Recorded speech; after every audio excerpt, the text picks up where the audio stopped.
From games to movies to shows to Halloween costumes, superheroes and supervillains are everywhere today. Classic champions like Spider-Man and Batman get reimagined again and again. But there are two supervillains who probably aren't in danger of being rebooted anytime soon. I'm talking about Asbestos Man and Asbestos Lady. And the only danger they're facing is developing an asbestos-related illness from asbestos exposure. What? You've never heard of Asbestos Lady or Asbestos Man? Well, we didn't just make them up. Let's take a look.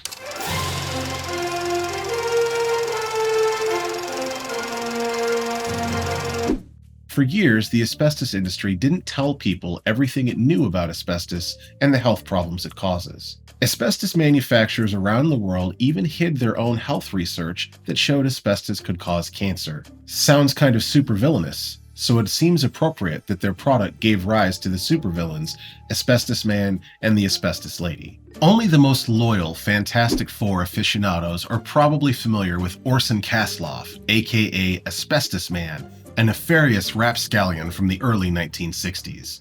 In his origin story, Professor Kasloff was one of the world's foremost analytical chemists, but unfortunately, teaching chemistry doesn't pay all the bills. Like an early Walter White of Breaking Bad, Kasloff turned to crime to supplement his income. But this being the 1960s, instead of making methamphetamines, Asbestos Man just robbed banks. But he did so using science. Kasloff's gimmick was a fireproof asbestos suit. And his natural enemy?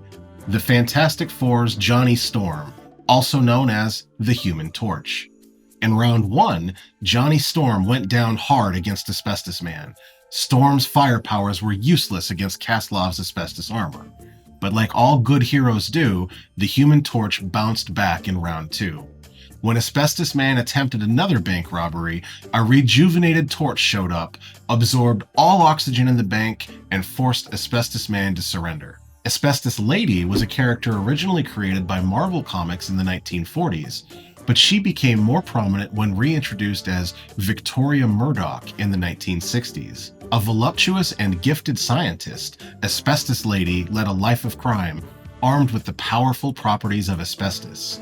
Like Asbestos Man, Asbestos Lady wore a fireproof suit, in this case a miniskirt, knee boots, and a cape. She carried an asbestos net and also a flamethrower. Not a great deal is known about the origin of Asbestos Lady's character creation, but one of the first asbestos manufacturers, Turner & Newell Limited, marketed their products with an advertisement depicting a heroic Lady Asbestos. Industrial hygienist Anthony Rich has suggested that this image may have helped inspire Marvel's Asbestos Lady. Her henchmen in a series of criminal activities were also fitted with asbestos-lined suits and guns that shot asbestos bullets. Now, asbestos rock breaks into fragments and probably wouldn't make a good bullet unless it was mixed with other materials. In general, asbestos was used less for ammo and more to armor and insulate the ships, cases, and vehicles carrying ammunition, as well as the ammunition factories and machines. Either way, both Asbestos Man and Asbestos Lady reflected a widespread glorification of the remarkable properties of asbestos. In the early 1960s, many people knew that asbestos was a common fireproofing material, which in truth could probably take a blast from the Human Torch. But even the people who knew it might be dangerous for workers in asbestos mines and factories didn't know how dangerous it was. And they didn't know how many industrial workers and their families were being exposed to asbestos as well. Some builders who prized asbestos because of its low cost helped create the myth that some minor precautions could protect workers from the toxic effects of asbestos. In fact, asbestos was often called the miracle mineral, but given the asbestos industry's reluctance at the time to share what it knew about the dangers asbestos posed, it seems likely that Marvel had no idea that the mineral would prove to be deadly. What both the Asbestos Lady and Asbestos Man storylines also get right is that asbestos is tied up with scientists gone bad. When asbestos company doctors started publishing their concern that asbestos was making workers ill and they might have a good case to sue the company, asbestos companies hired doctors to run tests and research if asbestos caused health damage. Now, the research used rats to study whether or not asbestos was likely to cause cancer. In one of the early studies, they found that over 80% of the rats in the studies developed cancer. but they were being funded by the asbestos company and were required not to publish the results in their final report. Similarly, Asbestos Lady abandons the higher calling of science for a lot of money. In one edition, Murdoch attempts to recruit some leading asbestos scientists into her gang, stating, "There is much I wish to learn about the criminal possibilities of asbestos." That's a chillingly ironic statement given what eventually came to be. As the severe health dangers of asbestos finally became public, Marvel wove the new developments into its asbestos-themed storylines, merging fact with fiction. In one of his final appearances, a down-on-his-luck asbestos man tried to rob a fast food restaurant.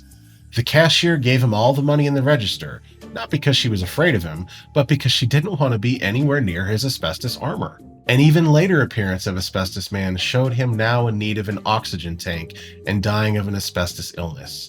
Years later, in an unrelated issue of the Human Torch, Johnny Storm mentions to someone that Karloff died of mesothelioma, still hooked up to the oxygen tank. Now, the Asbestos Lady's story similarly continued, even after her one-way trip to prison. It turns out that the asbestos scientist extorted by Asbestos Lady dies of an asbestos illness, but his son is gifted with asbestos's magical ability to resist fire.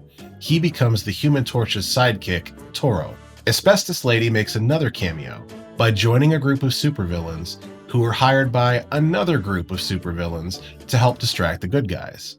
This is a bit like when the asbestos industry hired the tobacco industry's public relations firm to help them convince governments not to ban asbestos, only slightly less evil.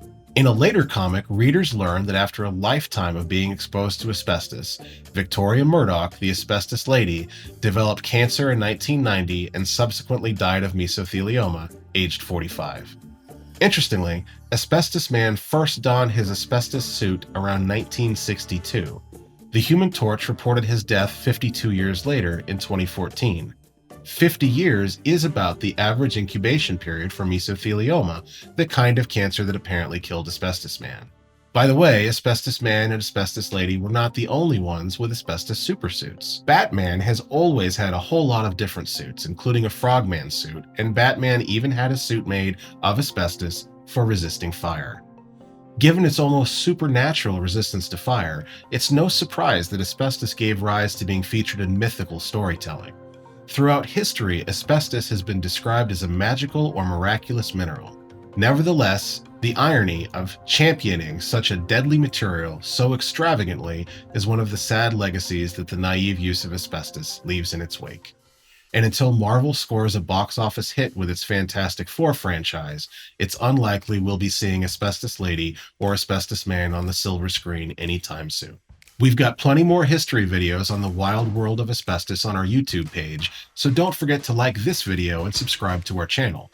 And if you have an asbestos fact or story, or a question you'd like answered, leave a comment below and we'll be sure to take a look. Thanks for watching Asbestos Rewind.